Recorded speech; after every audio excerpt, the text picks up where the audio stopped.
Video देखने वालों को नमस्कार। आज के वीडियो में हम एक बुक का रिव्यू करेंगे जिसका नाम है कैपिटल रिटर्न्स, और साथ में जो है हम समझेंगे कि कैपिटल साइकिल जो है किस प्रकार से काम करती है और कैसे जो है हम इसका फ़ायदा उठाकर जो है इन्वेस्टमेंट रिटर्न्स जो है अपने बढ़ा सकते हैं।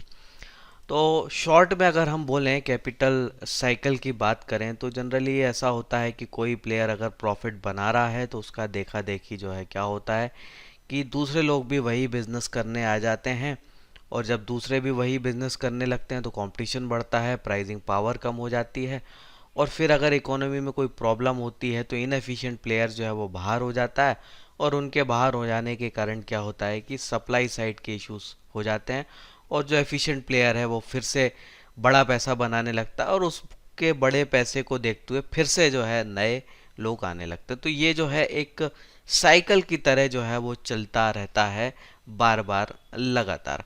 तो इसको अच्छे से समझें, एक सिंपल एग्जांपल लेते हैं। जैसे कि आपने देखा होगा कि प्याज के दाम जो है कई बार जो है इतने ज़्यादा बढ़ जाते हैं कि लोग परेशान हो जाते हैं, 100-150 तक पहुंच जाते हैं।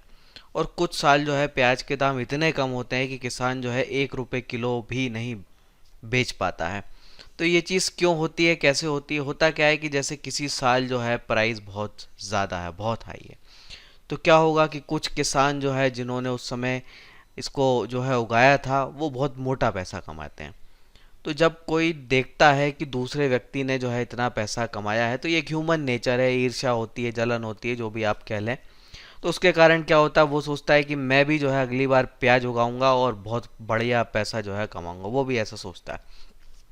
तो क्या होता है कि नेक्स्ट ईयर जो है प्याज उगाने वाले लोग जो है वो बहुत ज़्यादा बढ़ जाते हैं, और फिर जब फसल आती है मंडी में जाती है तो क्योंकि यहाँ पे सप्लाई बहुत ज़्यादा है, खरीदने वाले उतने नहीं हैं, तो क्या होता है कि दाम जो है बहुत ज़्यादा बुरी तरह से गिर जाते हैं।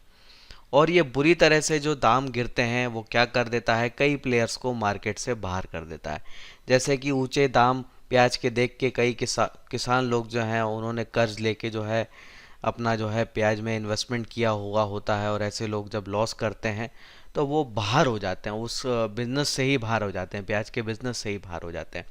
तो फिर क्या होता है अगली बार जब, क्योंकि नंबर ऑफ प्लेयर कम हो गए, कई लोग बिजनेस से बाहर हो गए, तो फिर से जो है क्या हो जाता है, सप्लाई की जो है कमी हो जाती है, और फिर से जो है प्याज के भाव जो है बढ़ते हैं। तो ये एक साइकिल के रूप में जो है वो चलता रहता है, सिर्फ प्याज नहीं जब बल्कि कई और चीज़ों में, और साथ में बिजनेस में भी, इंडस्ट्रीज़ में भी जो है इसी प्रकार की एक्टिविटी चलती है। तो अगर हम नंबर्स से देखना चाहें तो ये नंबर से भी आप क्लियरली देख सकते हो। तो एक कंपनी है metal company, aluminium company, national aluminium, देश की सबसे बड़ी और वर्ल्ड की लोएस्ट कॉस्ट एल्यूमिनियम प्रोड्यूसर जो है ये कंपनी है। इसके अगर हम प्रॉफिट मार्जिन्स पर गौर करें तो देखिए 2011-12 में काफ़ी बढ़िया थे, फिर गिरने लगे, फिर 16, 17, 18 में आपको काफ़ी कम दिखते हैं, और उसके बाद 21-22 में जो है काफ़ी बढ़िया देखने को मिलते हैं। तो होता क्या है मेटल्स में या दूसरी और चीज़ों में भी आप इससे कनेक्ट कर सकते हैं। तो मेटल्स जैसे कि बात करें तो इंफ्रास्ट्रक्चर में काफ़ी ज़्यादा यूज़ होता है, और इंफ्रास्ट्रक्चर की स्पेंडिंग जो है वो कौन करती है, गवर्नमेंट करती है, सरकार करती है। तो कई बार सरकार ऐसी आ जाती है जो कि इंफ्रास्ट्रक्चर पे बहुत ज़्यादा ध्यान देती है, बहुत जो है खर्चा करती है, और कई बार ऐसी सरकार आ जाती है जो इस पर जो है बहुत कम खर्चा करती है। तो क्या होता है कि जब अच्छी सरकार आ गई है और जो कि बहुत ज़्यादा जो है इस पे खर्चा करने जा रही है, तो क्या होता है कि इस मेटल्स के जो प्रोड्यूसर होते हैं वो बहुत ज़्यादा कमाते हैं, क्योंकि डिमांड हाई है, प्राइस हाई हो जाता है, तो वो बहुत ज़्यादा पैसा कमाते हैं। उनका देखा देखी क्या होता है, और लोग भी वही मेटल वाला बिजनेस करने लग जाते हैं, वो भी स्टील कंपनी डाल देते हैं, वो भी एल्यूमिनियम कंपनी डाल देते हैं। तो बाद में क्या होता है कि सप्लायर बढ़ जाते हैं, और फिर अगर सरकार बदल गई या सरकार ने वो इंफ्रास्ट्रक्चर स्पेंडिंग कम कर दी तो क्या होगा, अचानक से जो है इनके प्रॉफिट मार्जिन्स जो है वो कम होने लगेंगे। और जो नए प्लेयर जो आए हैं उसमें से कुछ प्लेयर हमेशा ऐसे होते हैं जो कि बहुत बड़ा कर्ज लेके जो है इस बिजनेस को करने आए हुए होते हैं। तो ऐसे लोग जो है ये बिजनेस से बाहर हो जाते हैं जब बुरा होता है, और जब ये बाहर हो जाते हैं तो अगेन जो है सप्लाई की शॉर्टेज हो जाती है, और फिर से जो है मार्जिन इंप्रूव होते हैं। तो यही चीज़ जो है आप यहाँ पे देख सकते हैं कि 1-2 साल अच्छे, फिर 2-3 साल खराब, फिर कुछ साल अच्छे, तो ये चलता रहता है इसी प्रकार से। अब इसको थोड़ा और नंबर्स में देखना चाहें तो आप, जैसे मैंने टाटा स्टील ये कंपनी ली, इसके आप रिटर्न ऑन कैपिटल पे ध्यान दीजिए। तो 2011 में बढ़िया सा 15% था, 12 में 9% हो गया, 13-14 में मनमोहन सिंह की सरकार जो कि किसानों का कर्ज माफ़ कर रही थी, तेल वेल बहुत महंगा था, सब्सिडी बहुत ज़्यादा थी, तो उन्होंने इंफ्रास्ट्रक्चर पे स्पेंडिंग जो है वो बहुत कम कर दी, ना के बराबर कर दी। तो रिजल्ट क्या हुआ, स्टील वगैरह की डिमांड जो है वो बहुत कम हो गई, तो यहाँ पे नेगेटिव जो है रिटर्न ऑन कैपिटल तक हो गया। तो 9% फिर नेगेटिव, उसके बाद थोड़ी थोड़ी रिकवरी हुई और बाद में जो है रिटर्न ऑन कैपिटल 12 से 14% का आया।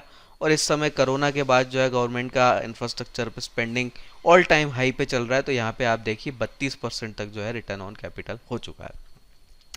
तो ये चीज़ जो है परमानेंट कभी भी नहीं होती, एक साइकिल होती है। अब क्योंकि यहाँ रिटर्न ऑन कैपिटल देखिए 32% तक बढ़ रहा है, तो यानी क्या हो रहा है, ये बहुत पैसा बना रहा है। और इनका देखा देखी फिर क्या करते हैं, दूसरे लोग भी अपनी कैपेसिटी बढ़ाते हैं, वो भी सोचते हैं हम भी स्टील बेचेंगे। और जब बहुत सारे लोग आ जाएंगे तो फिर ऑटोमेटिकली सप्लाई ज़्यादा होगी, और सप्लाई ज़्यादा होगी मतलब प्राइस क्रैश होंगे।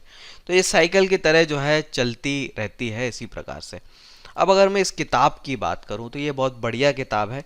इस किताब में एक बहुत ख़ास बात कही गई है कि आप जो है कौन सी कंपनी अच्छा करेगी, कौन सी इंडस्ट्री अच्छा करेगी, उसकी बैलेंस शीट, एनुअल रिपोर्ट और वो सब जो पढ़ने में दिमाग लगा रहे हो, वो दिमाग लगाना जो है कम कर दो। उसकी जगह दिमाग कहाँ पे लगाओ, दिमाग इस बात पे लगाओ कि नंबर ऑफ प्लेयर्स जो है इंडस्ट्री में कम हो रहे हैं या बढ़ रहे हैं, या दूसरे शब्दों में आप बोल रहे हैं कि इंडस्ट्री में कैपेसिटी बढ़ रही है या घट रही है। इस चीज़ पे आपको ध्यान देना है। फिर से मैं रिपीट कर रहा हूँ, नंबर ऑफ प्लेयर बढ़ रहे हैं या घट रहे हैं, कैपेसिटी बढ़ रही है या घट रही है, इस बात पर आपको ध्यान देना है। इंडिविजुअल कंपनीज पर फोकस बाद में करना है, पहले इस बात पे ध्यान देना है। तो अगर नंबर ऑफ प्लेयर्स घट रहे हैं तो ऑटोमेटिकली क्या होगा, प्रॉफिट्स जो है वो बढ़ेंगे एग्जिस्टिंग प्लेयर्स के। और नंबर ऑफ प्लेयर्स अगर बढ़ रहे हैं तो क्या होगा, ऑटोमेटिकली जो एग्जिस्टिंग प्लेयर्स हैं उनका प्रॉफिट जो है घटेगा, कम होगा। तो आपको यहाँ पे ये देखना है कि नंबर ऑफ प्लेयर घट रहे हैं, बढ़ रहे हैं, उसी से जो है आपको इन्वेस्टमेंट डिसीजन लेना है। अब जैसे मैं एक कंपनी ले रहा हूँ भारती एयरटेल, तो इस कंपनी के प्रॉफिट जो है बहुत बढ़िया से हुआ करते थे, 7,000 के आसपास जो है 2016 में हुआ करते थे। फिर उसके बाद जो है डिक्लाइन शुरू हुआ, और डिक्लाइन का बड़ा कारण था जियो। तो जियो आया, एक बहुत बड़ा डिसरप्शन हुआ। तो यहाँ पे क्या हुआ, 2018 में इनका प्रॉफिट जो है काफ़ी कम हुआ, 2000 करोड़ पे आ गए, फिर 1000 पे, फिर माइनस में आ गए, बड़ा लॉस हुआ, फिर 2021 में भी लॉस हुआ। तो यहाँ क्या हो रहा है, इनका बड़ा लॉस हो रहा है। लॉस होने का मेजर कारण क्या था कि एक नया प्लेयर आया।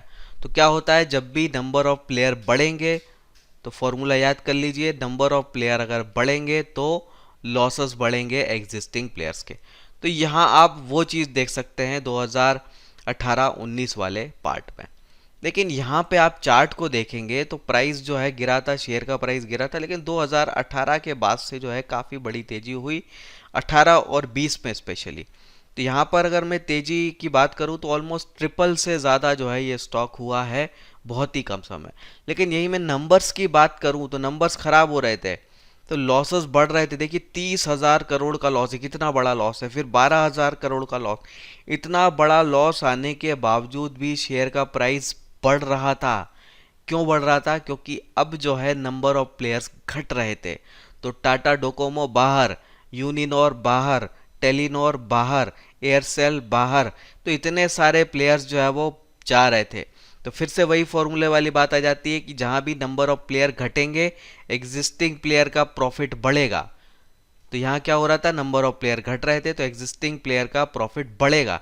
ध्यान दीजिए, मार्केट जो है समय से आगे चलता है, तो यहाँ प्रॉफिट बढ़ नहीं रहा था। अगले 1-2 साल तक प्रॉफिट में कोई बढ़त नहीं हुई, लॉस ही बढ़ रहे थे, लेकिन फिर भी शेयर का प्राइस बढ़ रहा था, क्योंकि जो इन्वेस्टर है, जो आगे की सोचने वाला इन्वेस्टर है, वो जानता था कि अब नंबर ऑफ प्लेयर घट रहे हैं, तो आज नहीं तो कल जो है कंपनियां प्राइस अपने बढ़ा ही लेंगी और चीज़ें जो है बेटर ही होनी है। तो आज जो है हम देख रहे हैं कि वही चीज़ जो है हो गई है।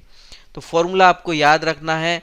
आपको क्या देखना है इंडस्ट्री में, कि अगर नंबर ऑफ प्लेयर घट रहे हैं, कम हो रहे हैं, तो एग्जिस्टिंग कंपनीज का प्रॉफिट बढ़ेगा, तो वहां पर आप इन्वेस्टमेंट करने के मौके ढूंढेंगे।